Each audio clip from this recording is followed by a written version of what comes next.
Looking to the financial institutions, KCB Group plans to inject about 14.5 billion shillings into KCB Bank Kenya as it looks to recapitalize the Kenyan subsidiary whose compliance with prudential requirements regarding capital adequacy has come under pressure in the recent past. In the half-year ended June 2023, KCB Kenya's core capital to total deposits stood at 10% against the statutory minimum of 8%. This compares to the 15.8% that was reported by the subsidiary 12 months earlier, pointed to the decline in the capital buffers of the Kenyan business unit.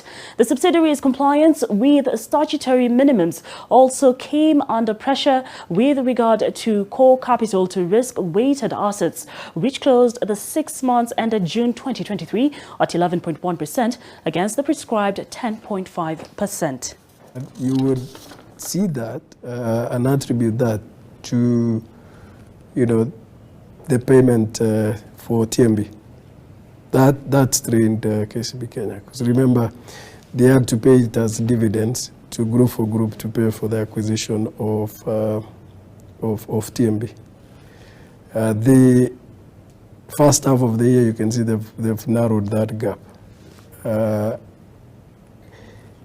Because of the machine it is, it will generate sufficient capital to cover the gap. But we intend to take a tier 2 capital for KCB Kenya. And I think just like the CFO explained yesterday, you might have what you've borrowed already.